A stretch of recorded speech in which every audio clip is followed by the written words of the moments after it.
Hi there, and welcome to the latest video in the Healthy Hormones Happy You series. I'm Sally Varley, fertility and menopause specialist, and today I'm talking to Tricia Murray, who is a therapist, coach, and doula based in Edinburgh. And she is into EFT technique, which she's going to explain all about to us and run us through a short routine on how to do it ourselves at home. So welcome, Tricia. So nice to talk to you. Hi there, thanks for having me. So I'm excited to be here today. Pleasure. So first of all, could you just explain what exactly a doula is? Because I know lots of people don't actually know. So a doula is somebody who is a professional birth partner. Obviously, at the time of birth, we work with women all around pregnancy, birth, and the postnatal period. So some doulas work in that antenatal period, some work in the antenatal birth, and some work in the sort of the postnatal period. But we work there to sort of provide that emotional support. And it's a bit like if you think that traditionally women would have given birth in their local villages or their local tribes, there would have been somebody who wasn't medically trained, but was that person there who was that expert at supporting other women to give birth. Mm-hmm. I know, because we've had a couple of conversations before, and last time I was saying about how I had some health problems and complications in my third trimester, and although I didn't have a doula at the actual birth, I did speak to one who was so reassuring. I can't even describe how much it helped to have that kind of calm advice and have it explained how when you're there with people in the kind of labour scenario, whether that's at home or in hospital, you're sometimes able to like buy the mother a bit of time, just, you know, where the medical staff might be wanting to rush in with some sort of intervention, and you can be there just kind of slowing things down so that all the right decisions are made and the right stuff's done at the right time. Because I think,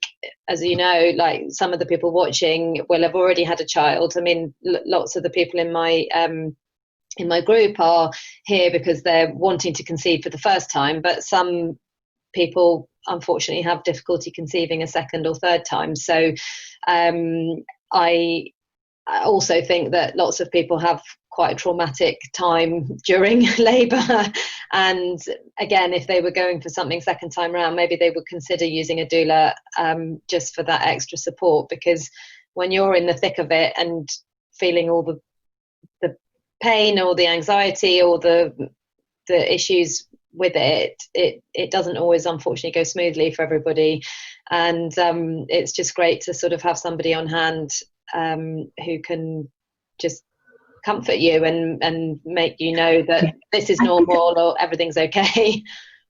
I think actually a lot of what we do is actually make space, and even like just now, like, so some women I work with to prepare them to give birth. I'm not necessarily at the birth, and I work with them throughout that whole time, and a lot of it's just about creating space. So I'm currently working with a mum who's got a breech baby, and there's a lot of pressure on her to have a very specific type of birth, but actually just supporting her to kind of create that space, and that space to make decisions that she wants to make and that she feels very comfortable making. But we do that so much through pregnancy, and actually then if we do that in our pregnancy, by the time we get to giving birth, it's so much easier, isn't it? Because we know how to create that space, because we've learned that, and we've learned that actually we can take that time and we can make those decisions. So there's so much fear and anxiety around birth that it makes it can make a tricky situation, because by the time we go into giving birth, we can be very fearful and very anxious, which doesn't really help us. So having that support in your pregnancy, or support if you've had a difficult birth first time round, to get the support to start feeling better about that birth, or being able to in some way become at peace with that birth, or accept that that was a birth experience and be able to put it behind you and relieve a lot of the symptoms that you're still experiencing around that birth, it can, and relieve that from your body, it can make such a huge difference going forward. So yeah, and that's also, you know, what acupuncture does is to help calm down the nervous system, so that we're not in that fight or flight stage, which makes all body processes, kind of non-essential ones, shut down effectively to protect you from threat. So if you're in a very agitated state during your pregnancy or labour, then it is going to impact in a sort of negative way. So it's great to have tools and techniques you can use to bring yourself into that calm space. And I know you're going to teach us something we can do. And by the way, everybody, Tricia's got 4 children, so she knows what she's talking about. She's got lots of first-hand experience. Absolutely. And my first 2 were IVF after 4 years not to have children, so I fully understand the impact that can have on you as well. And I think actually that can add often to that feeling by the time you get into giving birth, you're so anxious about making sure that everything's okay, because it's been such a long and often quite a traumatic experience in itself, going through all of that process. By the time you even get to giving birth, you can feel very anxious about getting it right, and then very anxious about being the right kind of mum, and very anxious about breastfeeding and getting everything right, because it's been such a big experience for you to even get to that,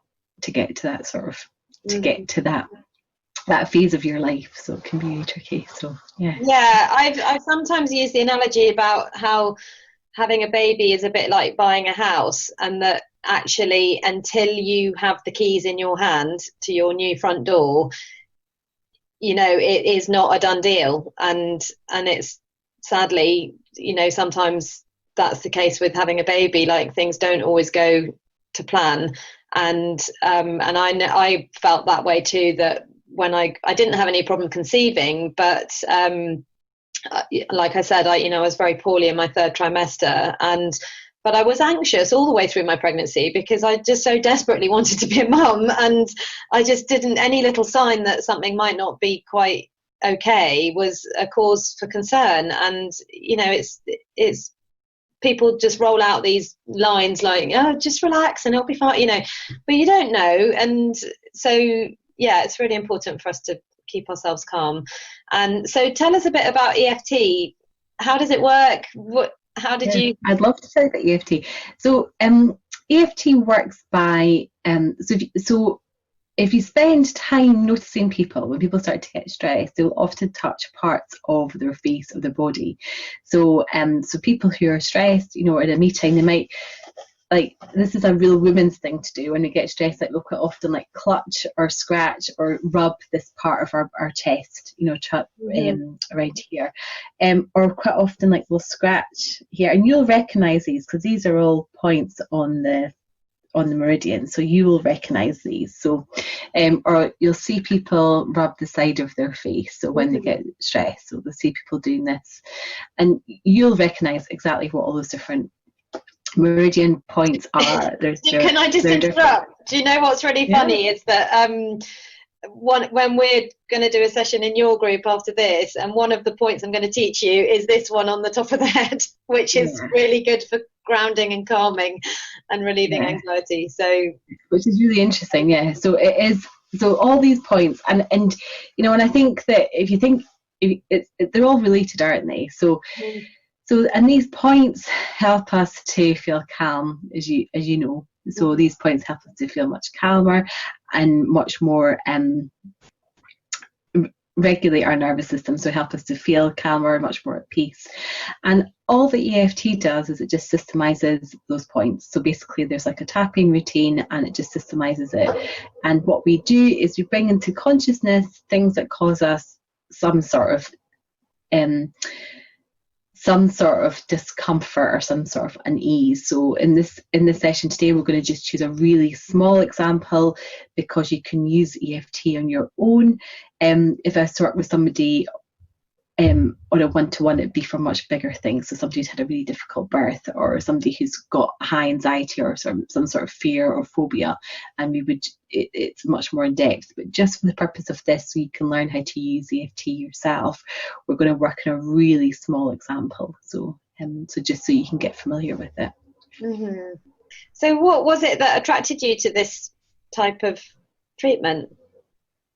So when I ended up having 2 children. So I ended up having twins, and then I ended up falling pregnant spontaneously a year later. So I think I told you last time when we were chatting, I spent like 4 years not drinking, not having tea and coffee, watching what I was eating, like exercising like 5 times a week, doing all the sort of things that I thought would help me to get pregnant, losing lots of weight, etc.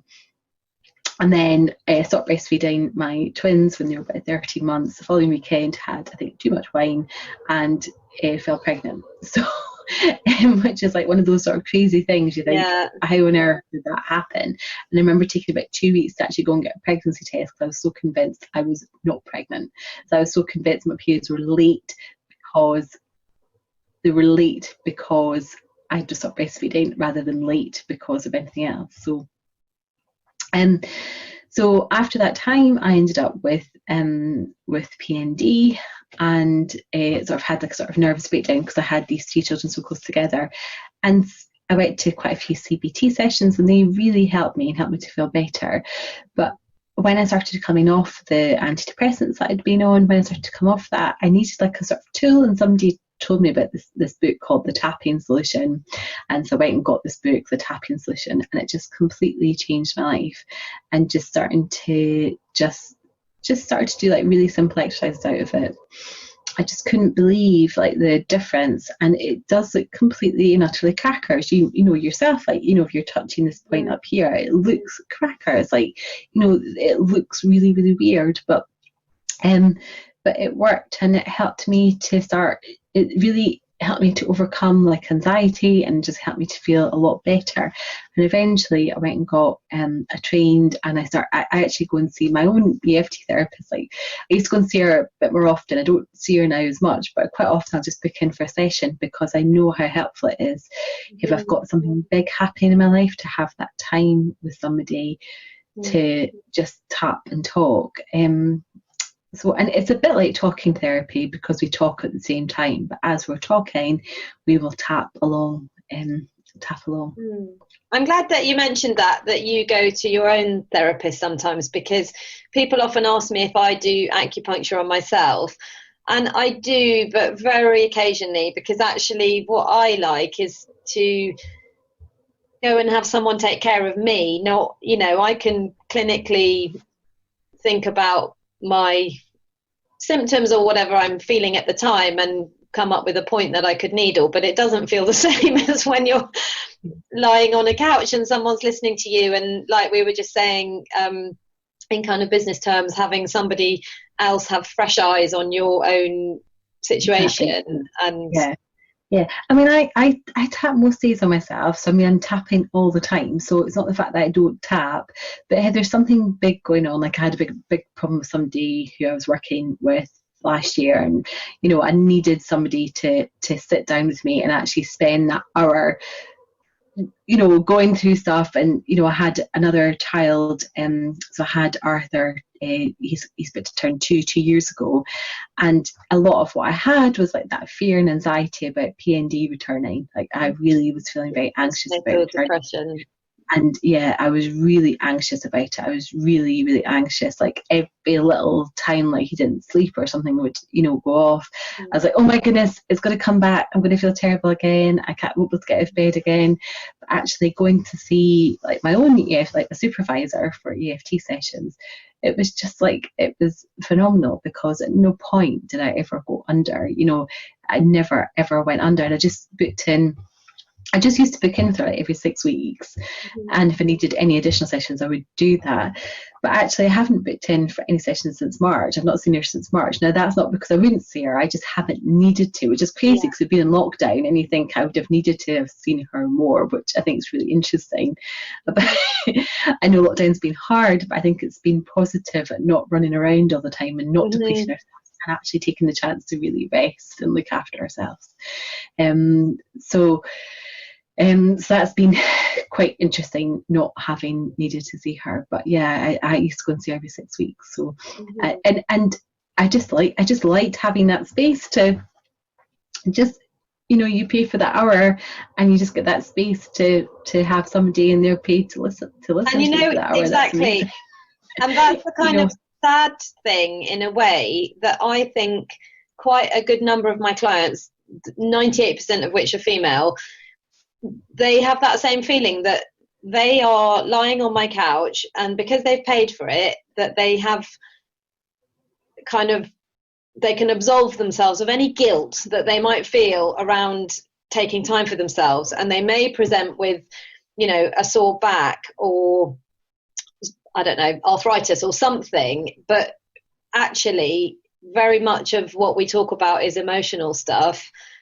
I was just saying that I think it's quite sad that we, as women, we often put everybody's needs before our own, and we don't feel like we can just take an hour for ourselves. I mean, once every 6 weeks is not very much, or even once a month or once a fortnight, but it is really important that we do these things for our own health and well-being.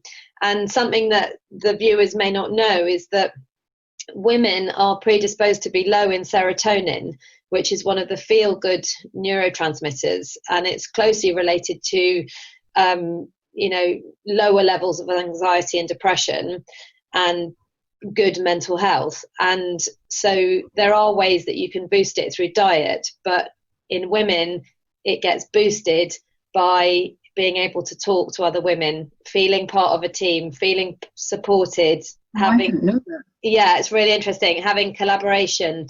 And so that my nutrition teacher used to say that if all women had enough serotonin, there would be no need for therapists, because that's basically what, when we talk, we boost our serotonin and we feel better.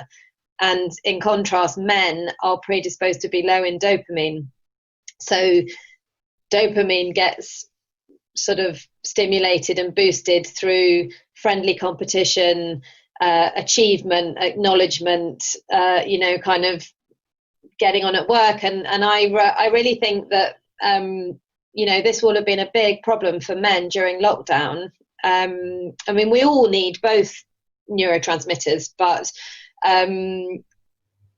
for men who have not been able to do their thing of going to the pub or having a game of footy or, hanging out in the changing rooms together and just having that kind of interaction at work as well, their dopamine levels will have been rock bottom. That's really interesting. And I think that's really interesting.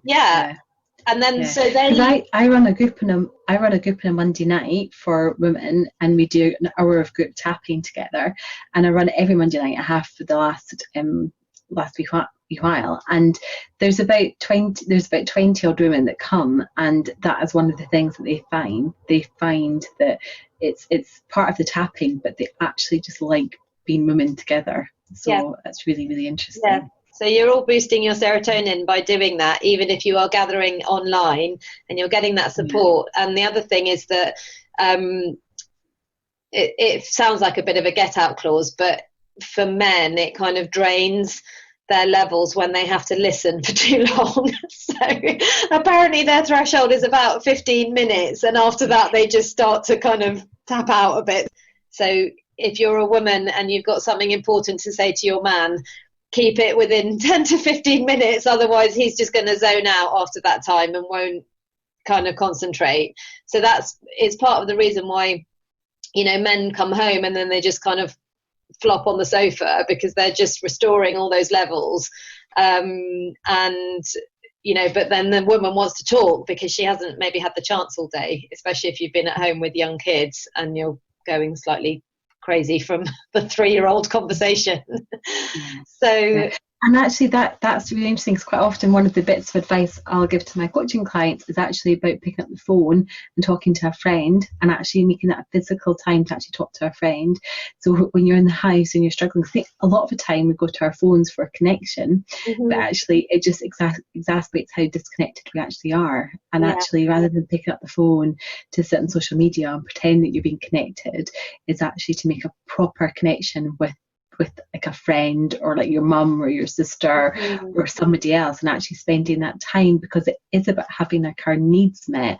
And actually, as women, I think our needs are actually often to actually have a really deep conversation with somebody. So and actually have a really deep and meaningful conversation with like a friend, and laugh with somebody. And I think we miss that. We miss those kind of communities. So actually really building that up and working out if that is one of your needs, and really pushing that. Yeah, and I can vouch for that, because I'm a single parent to a 6-year-old half of the time. And, you know, when my son's there, I mean, he's fun and I can have a conversation with him. It's not the same as an adult conversation. But I noticed that when he's away, and because we've been going through lockdown, so I've not been seeing anybody face to face until I started back again yesterday.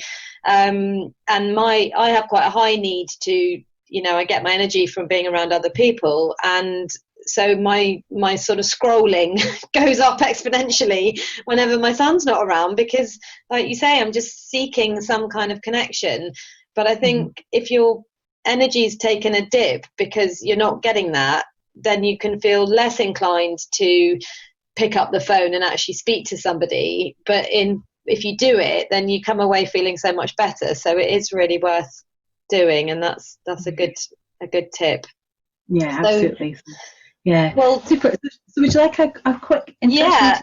Yeah, absolutely. Well, I think a really helpful thing to think about is just maybe think about the last time that you had like a sort of feeling of maybe like an interaction with somebody. So we've been in lockdown a lot, so emotions are intense, aren't they? So maybe think about an interaction you've had with your partner, or with your child if you've got children, or maybe with your mum or your sister or your brother, or your neighbour, or somebody at the supermarket. Just think about like an interaction that left you feeling like uneasy, that made you feel angry, that made you feel upset in some way. So just think about that, and just try and connect with that feeling. So not too big, nothing too big. So if it's like being like a really serious blowout, don't go there. But just like an interaction that just made you feel like a bit uneasy. And if you got anything in mind, Sally, because it's quite useful just to have that sort of feedback. If you got anything.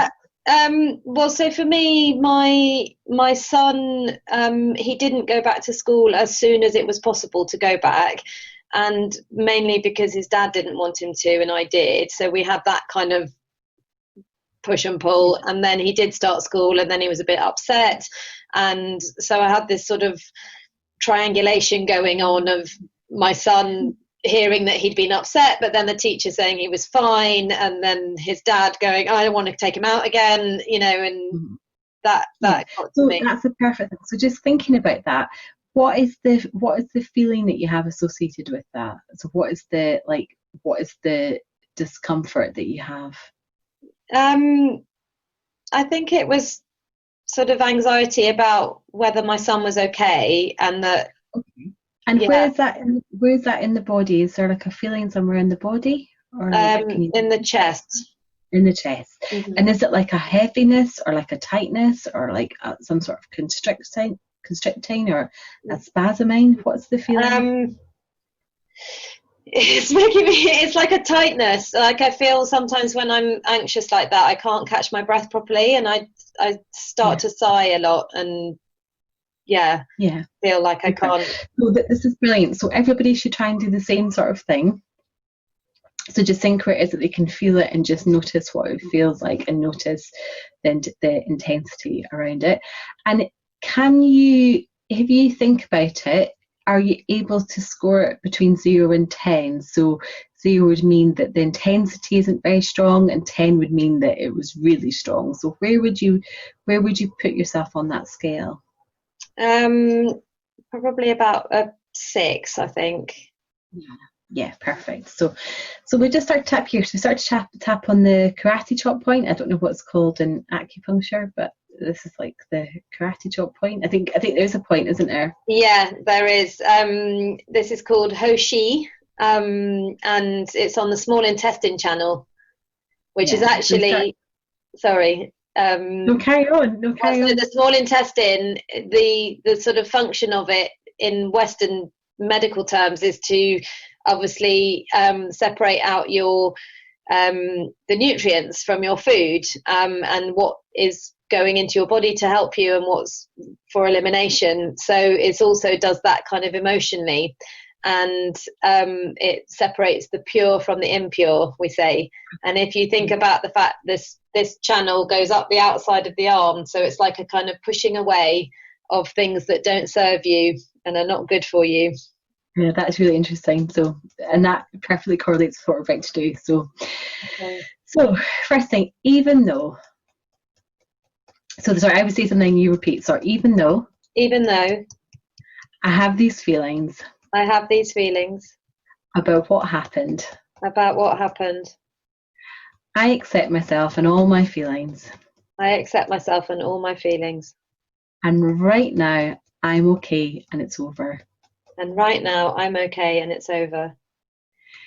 Even though I have all these feelings about what happened, I accept myself and all my feelings.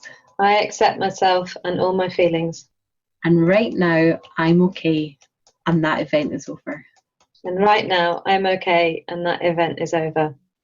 Even though I have all these feelings about what happened, I accept myself and all my feelings. And right now I'm okay. And that event is over. Okay. Now you start tapping the top of your head. So you do that 3 times, and then you tap on the top of your head, and you can say that event or that situation. Or that situation, whatever feels there. It made me feel like this. And you know specifically that's anxiety. So somebody else might not know what that emotion would be. So if I was to, so then normally what I do is the sort of thing. So if I was to guess what that emotion was. If I was to guess what that emotion was, I think it's anxiety. And I have this feeling in my chest. This feeling like I can't breathe. And if that was somebody else, I should have said, so they would say, I have this feeling in my body, wherever it is in their body. So, but you knew it was in your chest. So I'm going back to your example. And so then you describe what the feeling is. So the feeling is like I can't breathe. And I accept myself for this feeling. And then you tap on the bra sort of strap. And this, I'm allowed to have this feeling. I've just needled this point today. Treatment this morning. I'm allowed to have this feeling. Yeah. I'm allowed to have this feeling. This feeling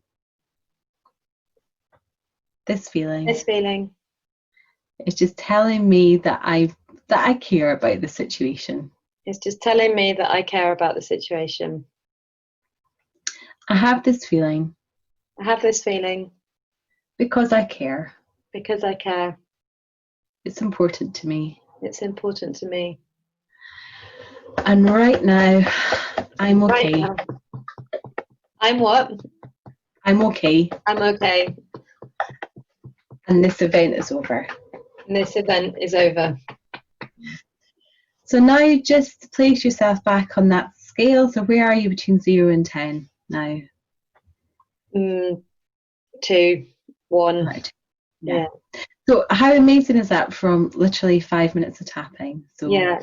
And it's a great thing to do at night if something's bothered you. It's a great thing to do in the morning if something's making you feel anxious. So if you wake up in the morning and you're worried about, like I know quite often I'm worried about everything I have to do that day, or maybe I can't afford to get out of bed again because we're in the middle of lockdown and I think, oh God, it's another day, it's exactly the same.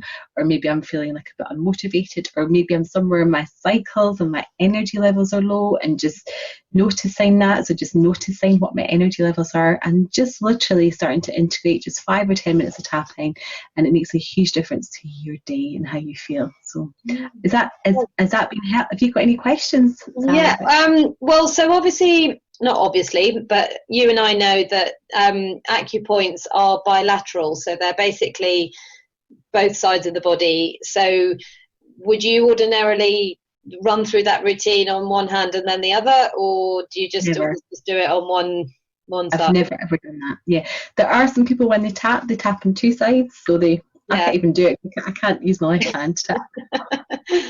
So I have seen that quite often.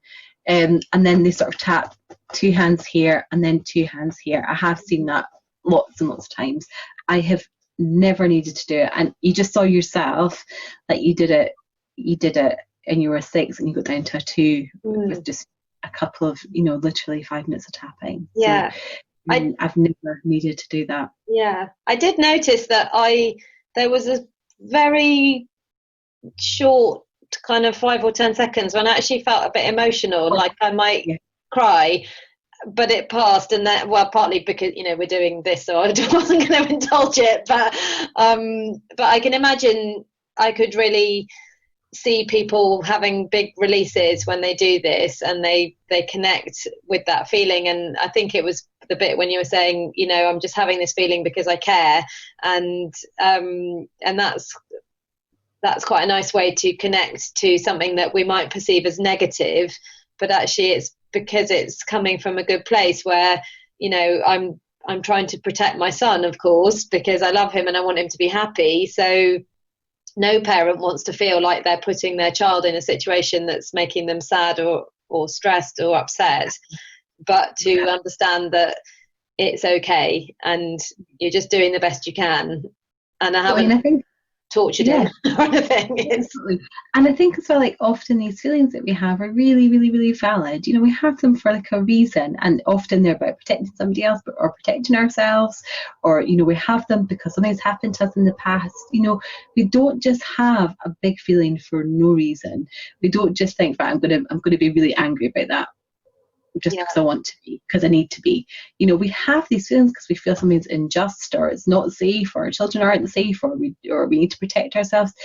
Our feelings are really, really valid. And I think what I love about EFT is that validation and that acceptance for our feelings, that we're allowed to feel this way, that these feelings are valid, and there's so much about there's so much positive psychology out there just now about flipping the switch, flipping the dialogue, not feeling like that. And actually that really is very unhelpful in this sort of situation, because actually just sort of saying, I'm allowed to feel this way, this is a totally valid way to feel, is so hugely powerful. And I think that really validating those feelings, does that mean you're a negative person because you're sitting wallowing? Absolutely not. I think actually validating that feeling, and then once you validate it, it disappears, whereas actually trying to pretend it's not there, it just gets bigger and bigger until eventually overrides your system. So just spending a moment just acknowledging that, thinking, right, I'm allowed to have this feeling makes me really makes me know that I can hear about this, and this is a really important thing to me. It's so hugely valuable. So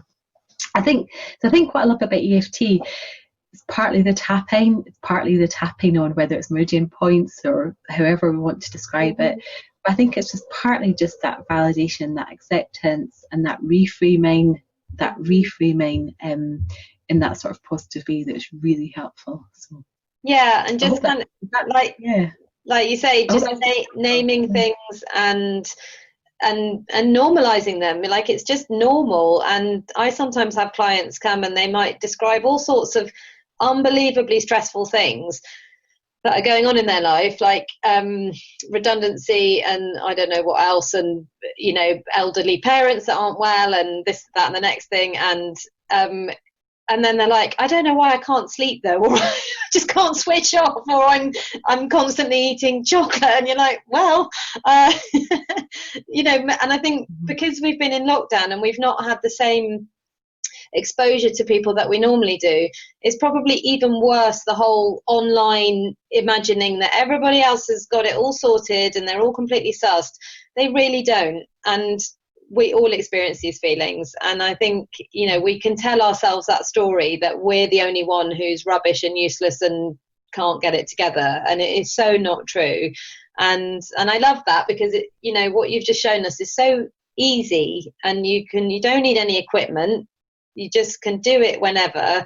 And it just also, I think, could help to bring people back into the moment. If they're feeling really stressed, they could just very quickly, even without, you know, probably people can remember, oh, I just did it on the top of my head and here and there. And even if that was all that they remembered, it might help them to just calm themselves in that moment. So that was awesome. Thank you very much. I'm really glad it helped. Yeah, and I'm really, really helped. So is your Facebook group open to anybody, or is it a membership group, or? Yeah, I've just got an open Facebook group called Tapping Out of Overwhelm, and I've got a free course called Tapping Out of Overwhelm. And yeah, but part of me is like, I don't want people to feel overwhelmed in a Facebook, you know, there's the just trying to sort of keep it easy. But people are very welcome to join and ask any questions, or they're very welcome to do the free e-course that I've got. And I've got lots of free resources as well that I can sign through that might help. Just to get started. So, but I do think it's such a powerful approach, and I think it is life-changing. I think just spending 5 or 10 minutes every day is life-changing. So, yeah. Well, you certainly have a sort of great endorsement for it, and you know, the fact that you've found it personally so helpful and now professionally using it speaks volumes, really. So that was brilliant. So feel free, everybody, to check out Tricia's Facebook group and connect with her there. And thanks for watching. Thanks for your time. Thank you. Take care. Bye.